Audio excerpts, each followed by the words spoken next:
Hell no. Look where you found yourself. This is Hammer Away, and I'm Viking Stew.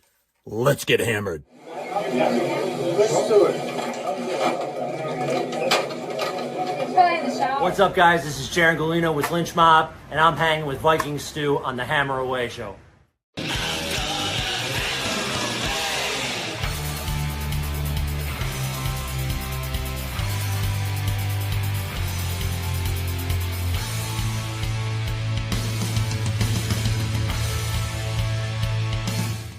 Well, good morning to you. What is it? Is it Monday? Oh my God, it's a Tuesday. Oh my God. The weeks, they go so fast. The days, they go too fast. Let's talk about Happy Gilmore too, shall we? How is that too fast? Can you dig it? Can you dig it?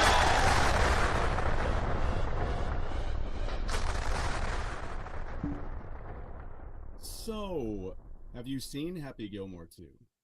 Have you seen Happy Gilmore? I loved Happy Gilmore. It was hilarious. It was funny. And I bought it. I own it. That's usually my question to myself. Would I own this after I see a movie? It's like, did I like it that much? So let's talk about it a little bit. I did load up the trailer. Let's just not going to play too much of it. I don't know what goes on with playing trailers or any of that stuff. My name is Happy Gilmore. So look at that. My name is Happy Gilmore. So you see what he looks like. It's 30 years ago, I decided to give golf a try. Now what I thought was interesting was, and yeah, I know I'm going back and forth because it is what it is. Well, hold on. So yeah, so I just went and saw Sticks, and it was the same time frame when these things happened. So it's kind of interesting. I saw them about the same time Happy Gilmore came out, and it was kind of wild. I got to thinking about that. Even when you're at the top of your game, you can always shank one. Happy Gilmore sucks? Oh, eat a bag of shit! Now, the thing I like about that scene is that's one of those things where you could be throwing people into a scene, actors, comedic actors that you think, you're like, uh-oh, here we go. But it was actually, I enjoyed the scene. And it was, as far as I was concerned, it was well played.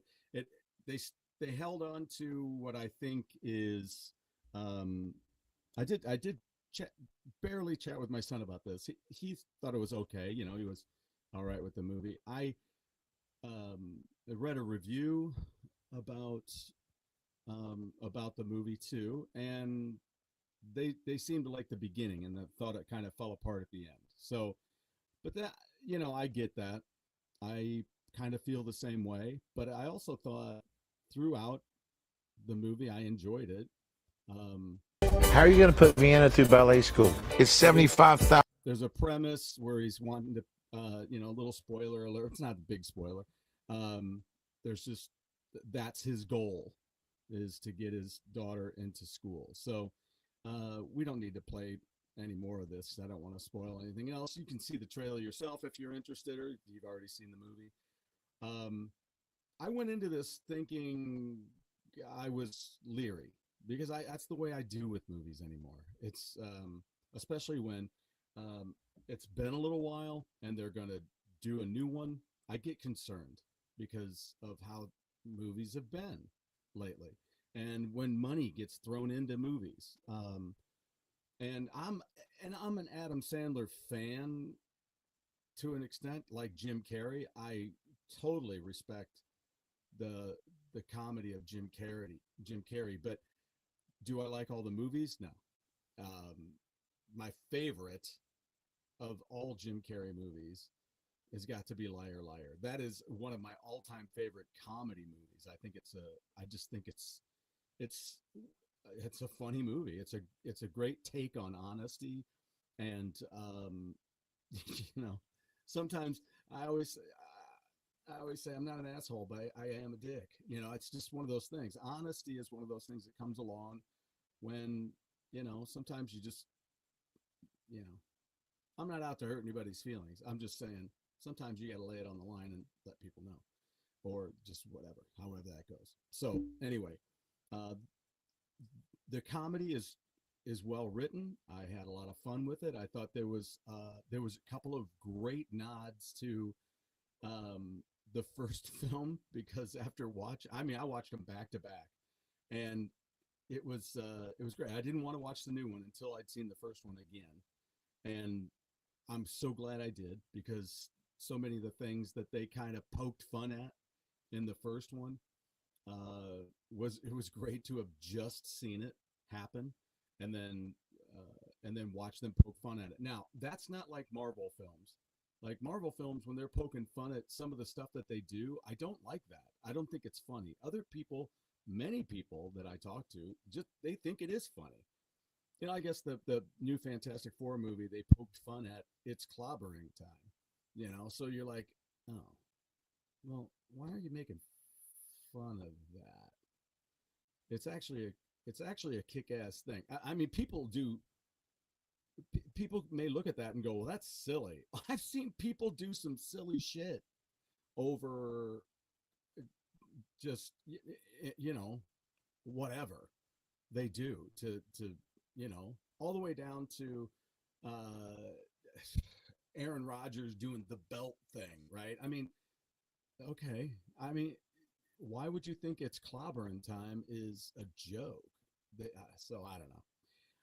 But when they get into some of those things, and what was, oh yeah, like in Black Widow, where they're making fun of how she lands. Her sister's making fun of how she flips her hair back. And I'm like, come on, you guys. That was just a cool, just like a superhero moment. And it was awesome when she did it. And why are you making fun of it now? It is what it is, Everybody lands like that. It's the landing now of all time landings, right? It's the bent knees, the fist to the floor, the everything. It's like that every time. So I don't know why they would make fun of that. I don't know. You've got movies with it in it. It's not like they're made by somebody else. It's not like, sure. Why not? Brooks's version of, Mel Brooks's version of Star Wars, which I hate. I can't stand it. It sucks. There are a lot of people that like it. I'm like, if you're going to make fun of Star Wars, do it like Robot Chicken or do it like Family Guy. But don't just do a middle school, junior high version I could have written way back then and just think it's funny. It's just not. I'm beyond that. I consider myself beyond that kind of a humor thing. Not that I don't get a laugh out of certain, childish jokes in movies. There are a lot of those I think are hilarious, but that movie just wasn't funny to me. So anyway, but yeah, so he goes on and he gets back in the game, and other characters are coming back in, and it was great to think about Carl Weathers, and they've got a new character in that vein, and so it's fun. I do get what the one person said about toward the ending, where they're it got a little, I don't know, it got a little over goofy here or there, but overall I really enjoyed it. Now normally like his kids in the movie, normally that would kind of drive me nuts, just that, but I get how they grew up, all that kind of stuff through the storyline, but a lot of good supporting characters, and again a lot of great returning characters, and it's just, I don't know, I found it good, I found it fun. I don't know where I would rate it, probably a 7, I suppose, out of 10. When I was looking at it the other day, Rotten Tomatoes, it's somewhere in the high 60s on Rotten Tomatoes. So it's no, sorry, low 60s. They have the reviews is 63 on the tomato meter or the thermometer, and and the popcorn meter is 65. So there you go. Not bad, right? You know, if I made a movie and I made it up into the 60s, I'd be happy with that. Because normally that means that the overall audience is going to just have fun with it and might watch it more than once. I realized when I was streaming it, it came on again, and I was like, yeah, I could leave it on. Not that I'm going to sit there and watch it, but I could leave it on. I could see it again. You know, I think my son was kind of like, I don't ever have to see it again, which is the way I felt about Guardians 3. So, you know, I get it. And of course, there was this huge tie-in to Subway. So there it is. They have these cups available at Subway. So it was wild. Oscar was a fun character. I thought that was a great addition. That character ending up being his caddy, especially when it came to you know, what he was dealing with as an employee, and Happy saw that. So that's a good character. So and Lee Trevino's there, and just so many of the other golfers. It's great. It's a lot of fun. There's a couple of jokes between the golfers and stuff like that, and it's pretty cool. But yeah, the end was a little unhinged, but that's okay, because that's what it was about. It was about the extremism that happens in things to change traditional things. You're like, look, you don't have to change anything. You don't have to look to move to change something. You can just do your own thing. And that's the thing about movies. That's the thing about Disney and Marvel and all that stuff, Star Wars. It's like, look, don't ruin those IPs. Don't try to do that. Just make your own thing. If you want to make a diverse kind of a cool universe, make it. Don't draw something, don't buy something and then go, well, let's make this like that. And then, you know, we've all heard it a million times about how we don't kick out your core audience. That's not smart. So anyway, yeah, so Happy Gilmore 2. I enjoyed it. I enjoyed watching both movies back to back. It was fun. It was fun. And I like being pleasantly surprised about some of those films. Suck, I talk about it a couple of different times here on the channel, and Suck was a great movie. It's written by a Canadian comedian. Wow, that's a mouthful right there. And it's a great film. I was concerned about whether or not it was going to be good, but it had, first of all, I thought it was witty. I thought it was fun. It dealt with music, with a rock band, and it also had a bunch of rock musicians and in it. So it was a lot of fun, including Alice Cooper. So, which I've heard something about. They got that new Alice Cooper Judas Priest tour happening, and I heard that there was some report about ticket sales. So I don't know how true that is. Something else I want to talk about too. And let me see if I got one other piece of art that I wanted to drop in here. Actually, a couple of them. Was this one and this one.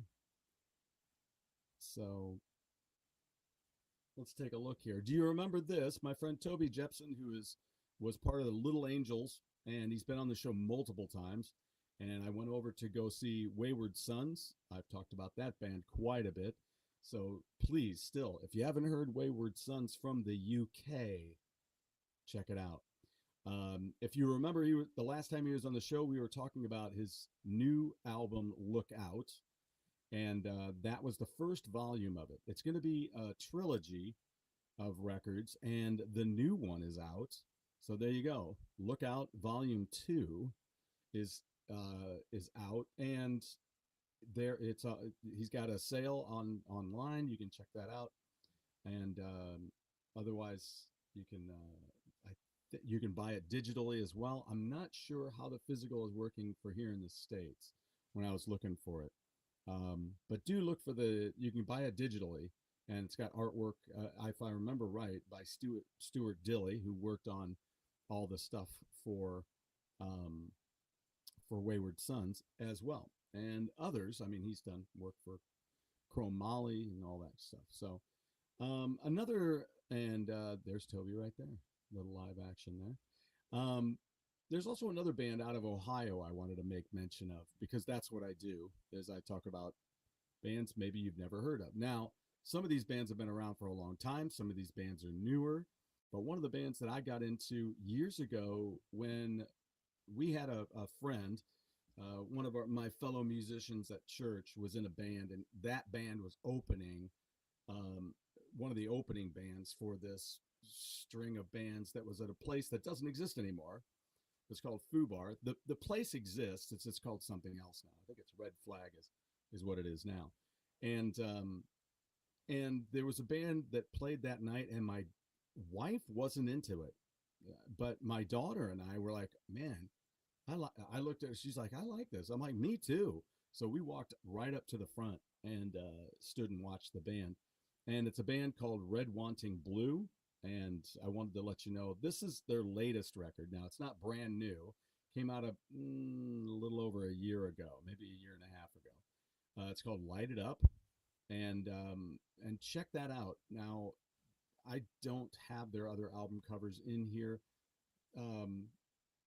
The Magnificent Mile that's the one that they were touring. I think that's the one on which they were touring when I saw them, and that's a great record. In fact, my band covers one of the songs on that album called Where You Want to Go, and it's a fantastic record. So yeah, so check out it's a band called Red Wanting Blue. So I should I don't know, I guess I could look it up real quick here. No, wouldn't take that long. Yeah, and then Red Wanting Blue. There we go. Let's see, I wish I had something that, there it is. All right, let's save that.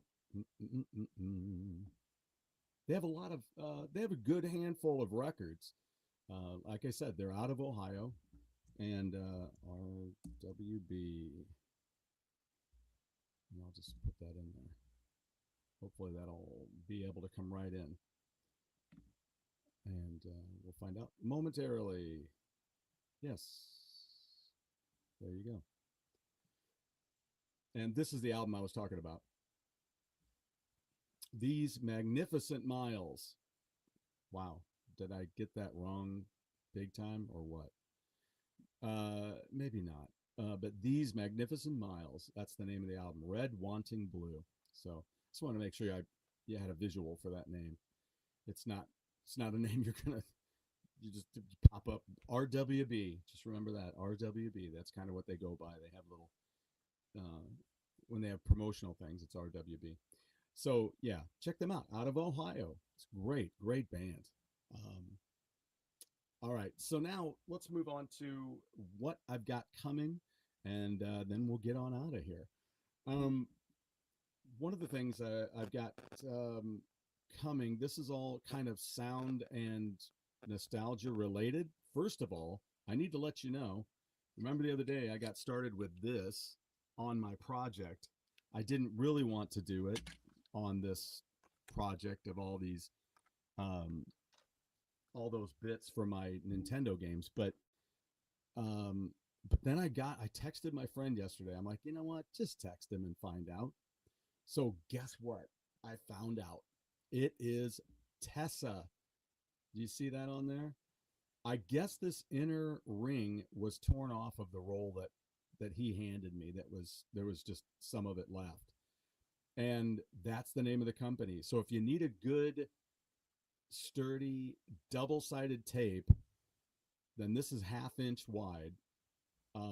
This is it. Tessa is the company, prioritizing sustainability. This product is biomass balanced acrylic adhesive with a backing of 90% post-consumer recycled PET for substantial performance.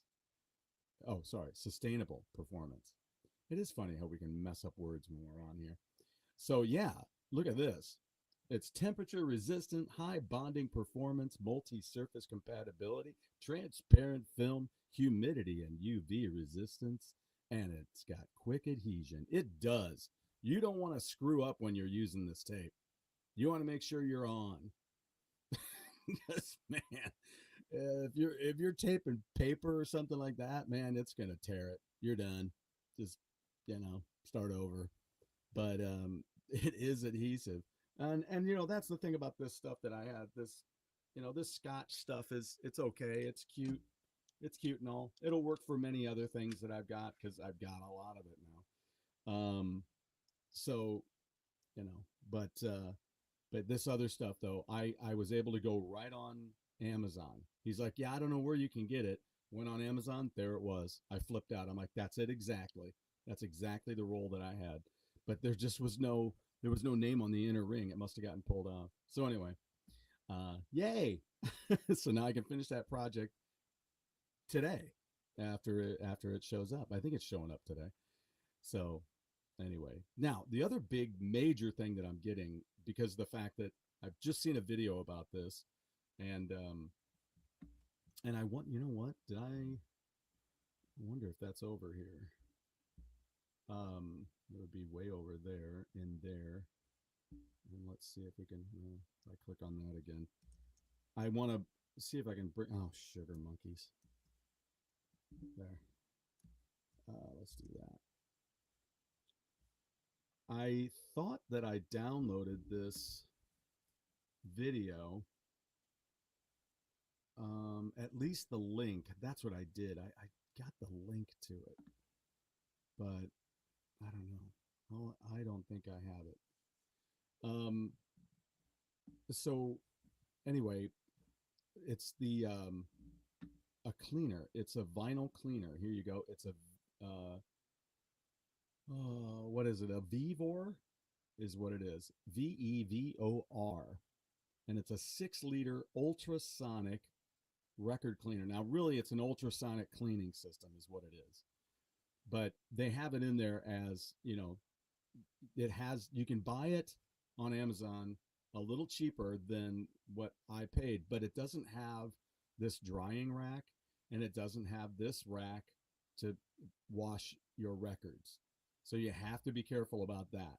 Don't just go looking for the Vevor 6-liter ultrasonic machine. You want to get the one that's got this record cleaner piece on it. Now, it'll clean up to 8 records is my understanding. The gentleman that I saw, and I was checking out their, it's a couple, and they did a review of this unit. Now, the good thing I liked about it was that it was an affordable thing. Here you go. Here's another shot of it. So it's so you can see where you've got the let me see if I can, you see these discs that are up above the unit there on the rack. Those are, they have washers or these discs, and you can put those between the records. So it'll allow you to do up to 8 records at a time. He said he did 4 at a time. Other people have said they just like doing 1 at a time. So I don't know. We'll see what happens. I'll probably just try a 4 at a time.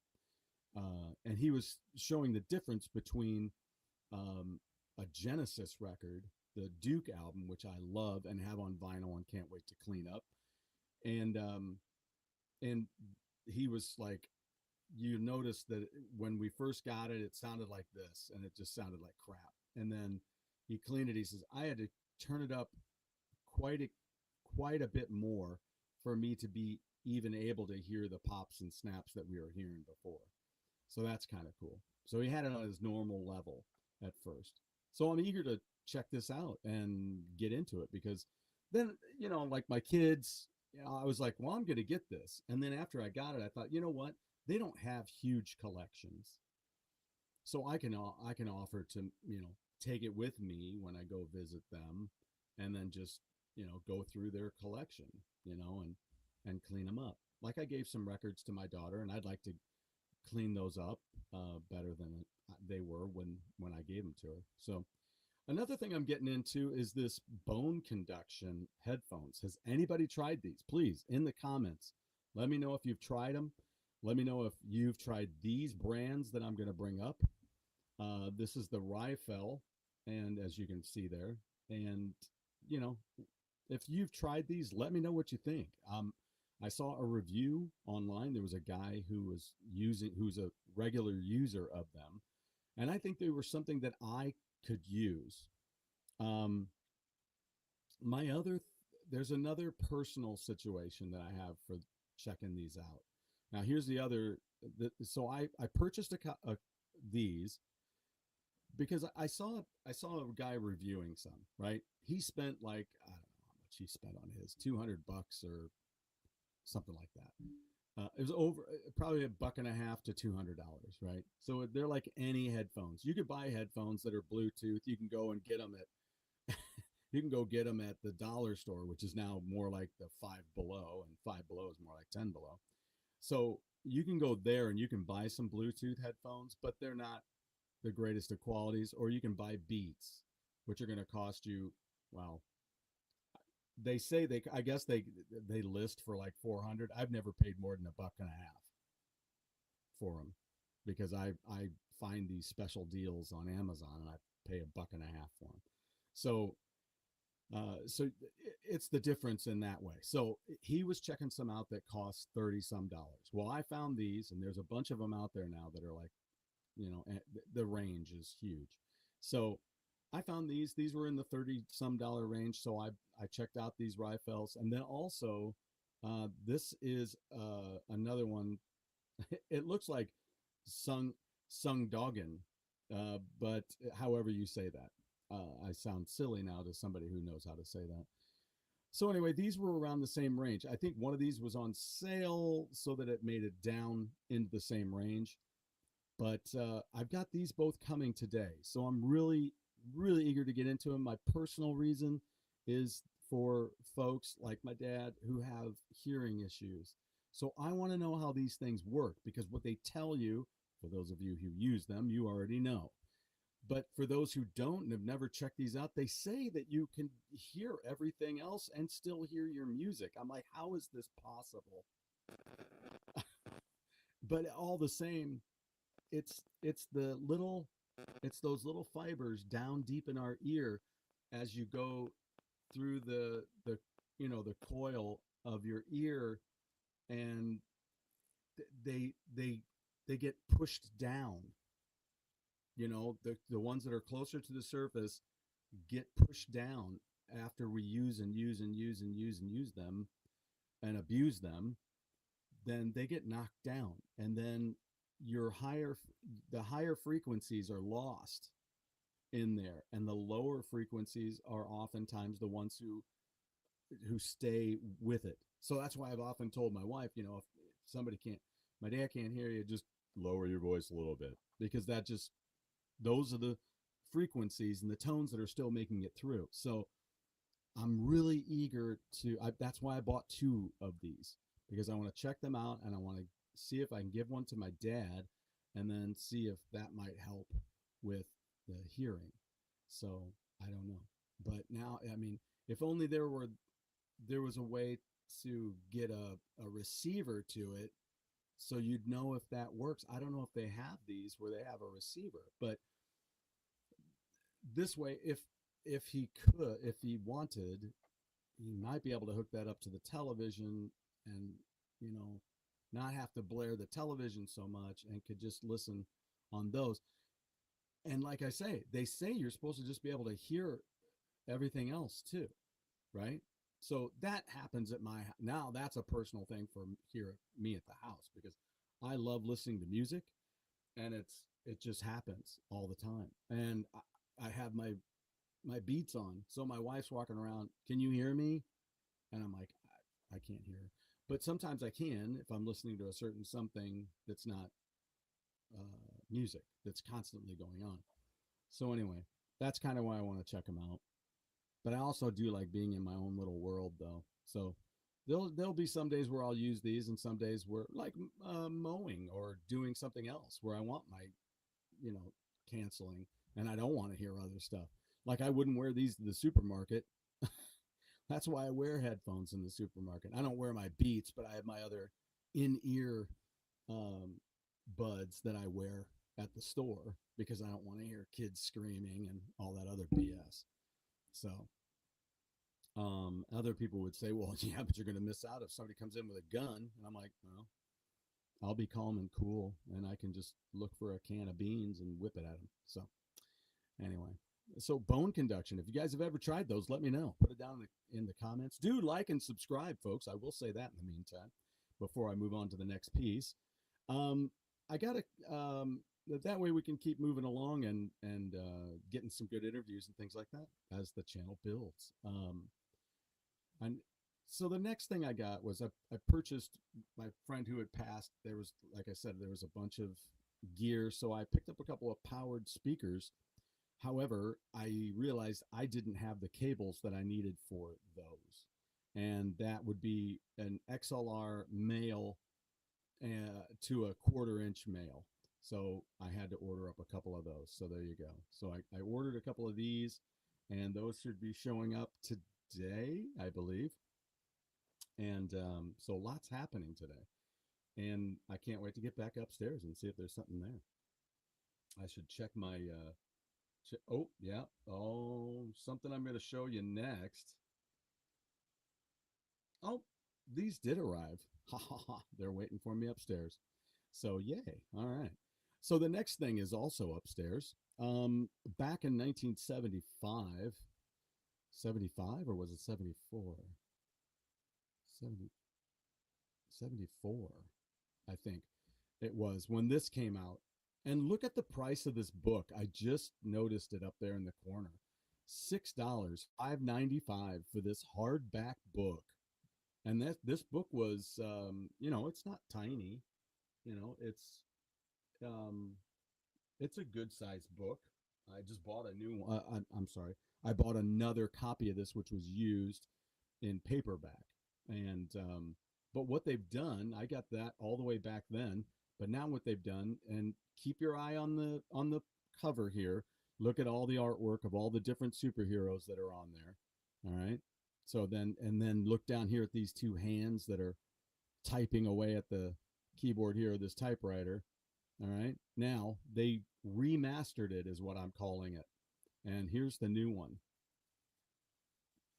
So it's got kind of this, why can't I say his name? Ross. Alex Ross, kind of artwork here on the cover now. And they've got it not only as, so you went from the striped shirt to the, I don't know if I dig this guy in a suit. I don't know what they're trying to say there, but so now people wear suits to write on a typewriter. I don't know. I don't get it. But anyway, and now they have the addition of the two hands doing the artwork. See that difference there? They have the two hands on either side doing the artwork. So so you have all these different styles, which I love. I dig that. To this more updated Alex Ross kind of a look. So I'm looking forward to seeing that. It's another hardback, so I have both of those in hardback still, with the jackets. So that's kind of cool. But Origins of Marvel Comics. So it covers a certain amount. It covers all those guys. So it doesn't even have. So it's got Strange, and it's got the Fantastic Four, the Hulk, Submariner, Thor, and then I think the next one is the one that had the Avengers in it. So they had Son of Origins came out, and Iron Man was the center of attention on that cover.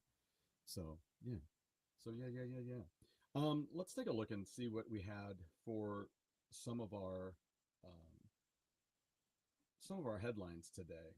There was something about Dave Grohl. I started pacing around the room. So let's see what we find here. If I get back over to this one, and let's see if we do a new. Let's see if I started.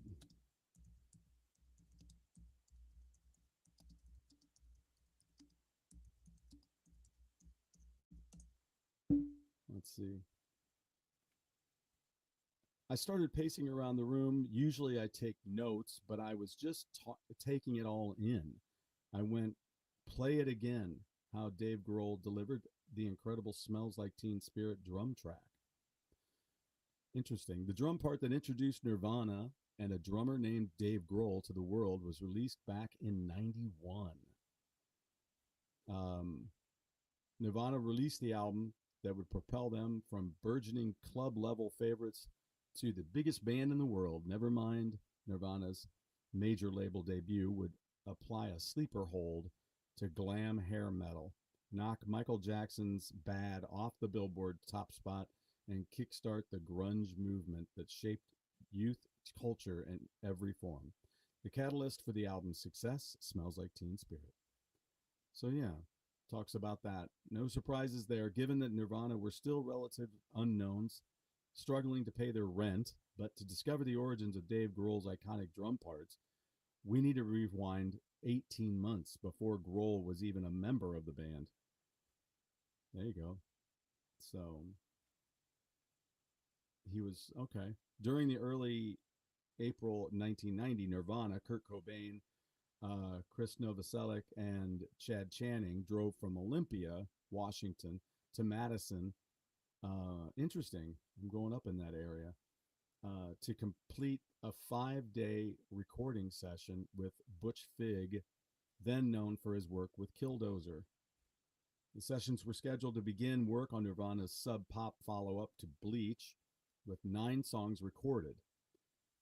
They had Breed, Dive, In Bloom, Stay Away, Sappy, Lithium, Here She Comes Now, and Polly, before the band headed home with the intention of returning to finish the album's sessions. In the months that followed, however, came big changes. Drummer Chad Channing was out, and Dave Grohl, whose band Scream had broken up, found himself stranded in LA and gigless when he got word from Melvin's frontman Buzz Osborne that Nirvana were looking for a drummer.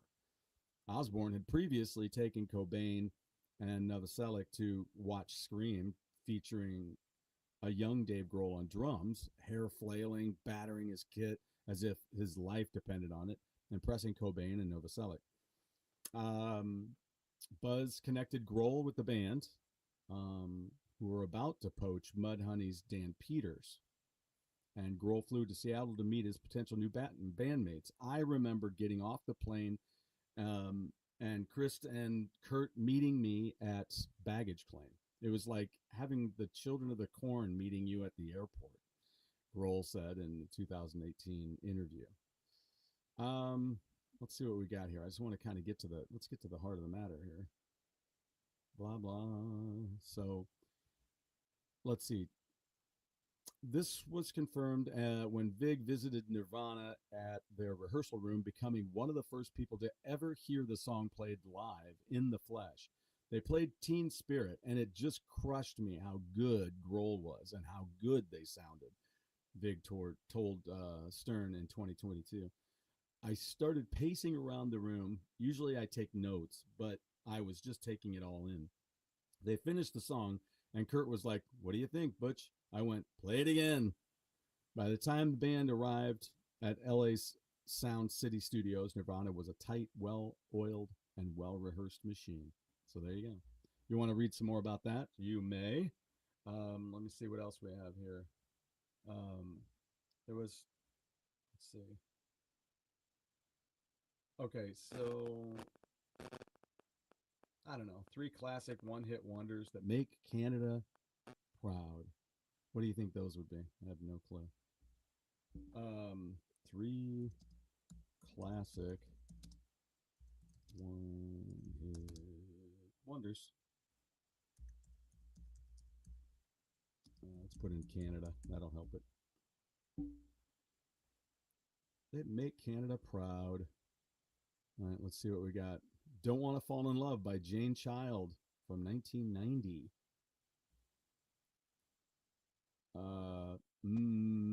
By Crash Test Dummies from 93. Wow. And She's So High by Tal Bachman in 99. I love that song. That's a great song. Yeah, my kids love that song too. That's another one of their favorites. Um, and then there's something about Gilmore. Oh, here we go. Here we go. You guys, I don't know if you know this one. Um, let's see. The Wild origin story behind. I won't say any more than that out loud. Yeah, here we go. The wild origin story behind Van Halen's Panama, a rock anthem fueled by fast cars. One of the most hard-driving rock songs of the 1980s about fast cars and fast women is Van Halen's 1984 hit Panama. The song has a bit of a tale that made it stand out when we compiled our summer driving playlist. So here's that story. Lore has it that an interviewer accused Van Halen's then lead singer David Lee Roth of only writing songs about sex, drugs, and fast cars. Roth realized he actually had never penned a song about fast cars, the story goes, so he got to work on Panama. Ain't nothing like it, her shiny machine got a feel for the wheel, keep the moving parts clean. There you go. Sorry, the lyrics go. Some versions of the tale hold that the song's name came from a stripper, Roth knew, but it was also the name of a real car. David Bertinelli told the Detroit Free Press, part of the USA Today network. Bertinelli was brother-in-law to the late Eddie Van Halen when the song was written. Ed had written the music, and David Lee Roth came up with the lyrics, Bertinelli said. Dave had a friend who had a race car, and it was nicknamed Panama. The famous bridge in the song was Eddie Van Halen's idea. Bertinelli said, in the bridge, Roth sings, I can barely see the road from the heat coming off it, as a car engine is revved in the background, which is actually, I don't know if you know how they made that sound. The engine was from Van Halen's 1972 Lamborghini. Really? The license plate read April 11th, which is their anniversary. What? They wanted an engine sound. Oh, yeah. Really? It's presented in those days. They put a mic near the gas cap because there was too much wind near the exhaust. Ed got in there and did the revving. The car had a V12 engine, Bertinelli said. He wrote in it back in the day, and it was crazy fast, a gorgeous machine. Okay. He said he drove pretty fast, Bertinelli said of Eddie. We used to drive motorcycles together, and Ed was a lead foot. He got pulled over, but they let him go. Van Halen's future lead singer, Sammy Hagar, wasn't so lucky. He got a ticket in New York for which inspired him to write I Can't Drive 55. But, all right, I always heard that was something else. Okay. They got a picture with everybody here. It's kind of interesting. In Shreveport, Louisiana. Yeah, so check that out and see. I always thought it was like a hairdryer on loose strings. I thought that's what I always heard it was. That's kind of weird. Anyway, let's check out one more thing. See what we got. We're not going to check that out. Oh, yeah. Hey, we need to talk about this. Because I need to know exactly when this happened. I did not know about this. Let's see if we got, yeah. So Rick Davies, who's a singer and founder of Supertramp, just passed away. And this was, I want to know what day it was exactly. Because I didn't know about that. Are they gonna? Yeah. Let's see. Okay. So where is it? Where's the date? He was born in July in 1944. Oh boy, they take a long time to just get to that point. What? Okay. So let's see what day this was written.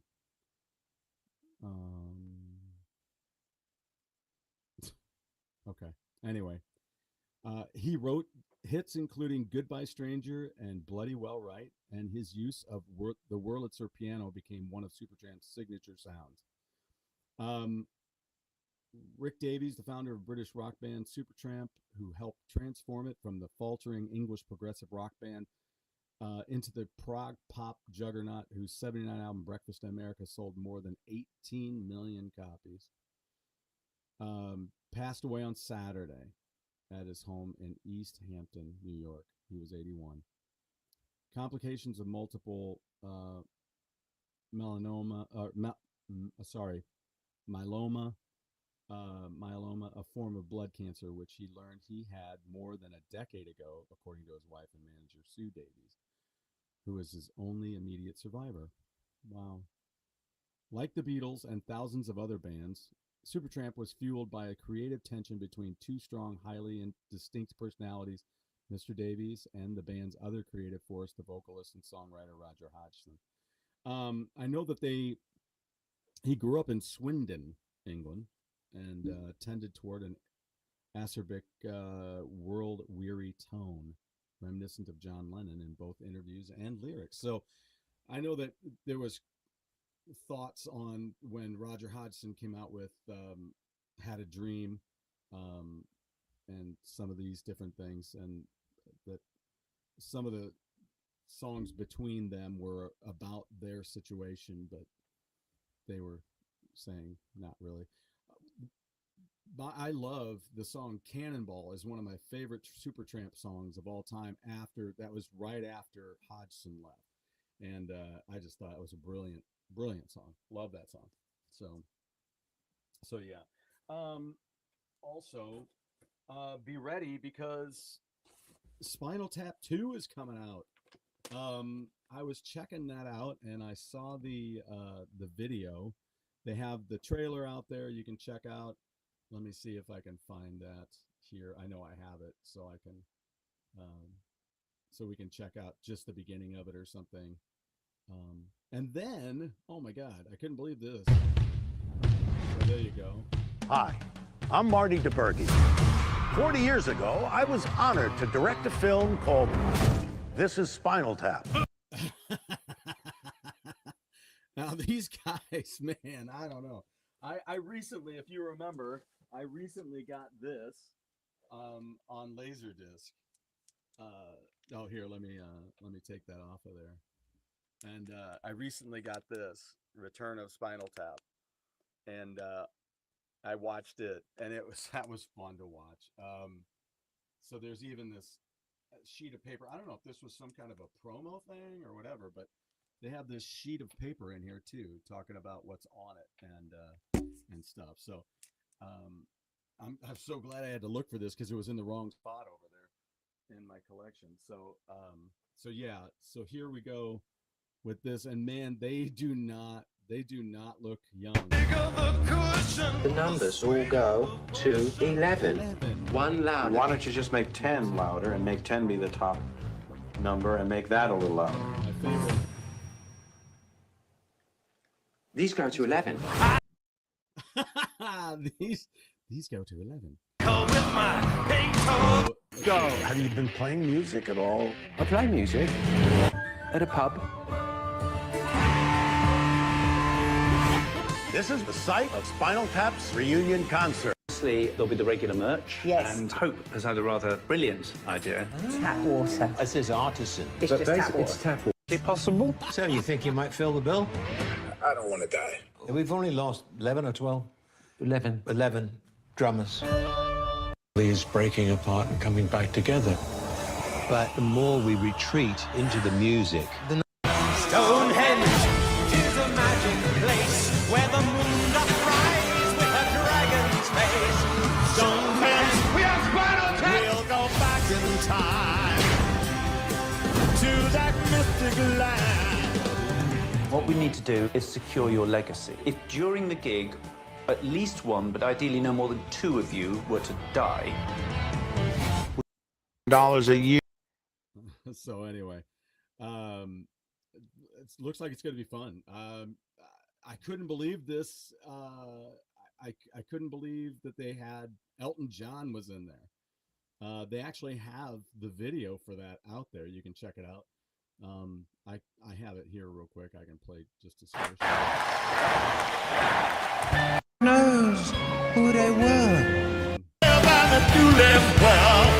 Stonehenge, Stonehenge, where the virgin lies. So if you want to check that whole thing out, do yourself a favor. Just out there on YouTube. So check it out. Yeah. So lastly here, I do, like I say, I've got a package upstairs, but I did get one in, and they did make, they said on that video I watched about the cleaning unit that you do need to purchase separately. You need to purchase a cleaning solution that goes in. So I gotta remember to bring one of my knives over here. Could you remind me to do that, please? But look at that, scissors work pretty well. This is a set. Do not separate. How about that? Remember, do not separate. It's not like a bra. Lifts and separates. Well, there's my Rifle bone conduction. It says they're out for delivery, so there you go. Updates. Ooh. How about that? All right, so I went ahead and ordered up. I can't remember what the name of this company was. I just looked at it last night. But here, they had this Groove Washer is the name of it. So this is a super rinse, multi-filtered, laboratory grade final rinse solution. All right, so there you go. That's the Groove Washer. There you go. Is that like a 32 ouncer? Something? Yeah, 32 ounces of that. And then I think 8 ounces of the wash. And then you get this cool, like micro fabric sponge to help get rid of the crap, and a squirty lid for that 32 ounce bottle, or for this one, I don't know if it's for the 8 ounce or for that. And then this is the additive that I will use. This is the 2-step record cleaning fluid, and this is stuff that I'll put into the water that I put into the ultrasonic unit. Into the ultrasonic unit. So, yeah. So I'll keep in touch about how that goes. I'm really, really eager to do this. I'm really eager to get the unit. The unit doesn't show up for a few more days. It's going to be a bit. So that's kind of sad. I'm like, damn, I don't want to wait. But that's the way it goes.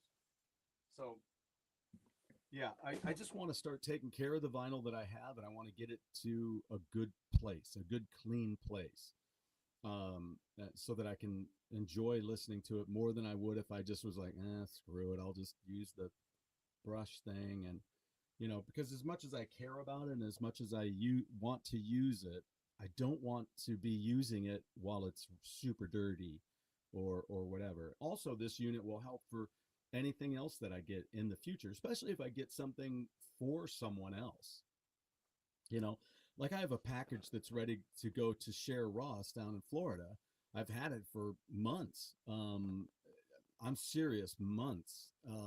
And I think I'm a firm believer in, instead of sitting here going, yeah, I should have sent it, I feel bad about not sending it. But, I'm getting this unit now.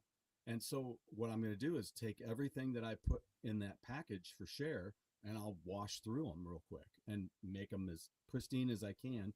Then I think the other thing that I'm getting too is some inner sleeves for the for albums. So I'm going to start changing those out.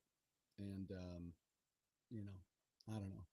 It's one of those things where you can't be too perfect about it. You can be too perfect about it. But there again, it goes back to my friend who didn't want to eat the last bit of food that they were holding on to because they thought that there were germs from their hands on it. So they didn't want to do that. But I was like, yeah, but you keep sticking your hand out the window to throw it away. And, you know, there's just as many germs you're getting on your hands sticking it out the window, you know? And they were like, I wish you wouldn't have told me that. But I'm like, well, just think about it. I mean, there's dust everywhere, right? If you, the one thing I try not to do is clean my fireplace when the sun is shining in, because it's terrible. You'll never want to clean your fireplace again, because it's just, there's just dust everywhere, no matter how slowly you take it and put it in the bag and all that whatnot. It's just, and you know, especially in the sunshine when you turn on a vacuum and you see this puff of dust go up, and you're like, oh dear God, now I got to clean the whole vacuum, which is here to keep the house clean, and it's dirtying the place up. Now I got to dust everything because I vacuumed everything. It's a vicious cycle. So that's all I'm saying is I want to get them to a good spot. It's not going to be perfect. I get that. And I don't have $1 million. That's why I really liked this review of this Vivor model, the 6 liter model, because it's in my price range and it's gotten some good reviews that I've seen on YouTube. So I got to keep it affordable. I can't afford like I don't want to afford even like a $500 or more cleaning situation. It's just too much. Especially when you're wondering how much better is it if I spend that much, you know, if a $500 one, if there's a $1,500 one, what's it doing that the $500 one isn't doing? I don't know. It's a tough game. It's a tough game. And as soon as you pull out a piece of vinyl, it's going to have dust in it. If you have a sleeve, you're going to put the dust into the sleeve. And then this, you know, that's kind of why I want, and then put it in, you know, wash it, let it dry, and then put it in the new clean sleeve and put it away. That's kind of my goal. So we'll see how it goes. But anyway, I'll keep you up on that. We'll do another unboxing soon, and hopefully I will see you again tomorrow, and we'll chat about something else. If there's something you want to know about, remember, like and subscribe, leave your comments below, and if there's something you want to know about or something you want to hear about or you want to talk about, just let me know. Chime in on the comments, and I will be ready to chat about whatever you got. Hopefully soon, probably, I think Toby was telling me he's going to be out for he's on another adventure doing something right now, but then hopefully right after that, we'll have him back on and we'll talk about Lookout Volume 2 and maybe just get a little bit of a preview of what's going to be happening with Volume 3, the final chapter of that trilogy. So, all right, guys, well, have a most wonderful Tuesday, because it's not Sunday, Monday, it is Tuesday, and enjoy the rest of your day. And I hope all is well at this point, and that all will be well for the rest of your day. Always remember, every day when you walk out your door, you're in everybody else's world. They're not in yours. So keep the frickin' phones off in a restaurant or even if you're waiting for a pizza. Good God, just buy some fucking headphones. I'm sorry. I let it go. Just get some fucking headphones. Whatever. Just don't. Can you dig it? Can you dig it? You know what I'm saying? Can you dig it?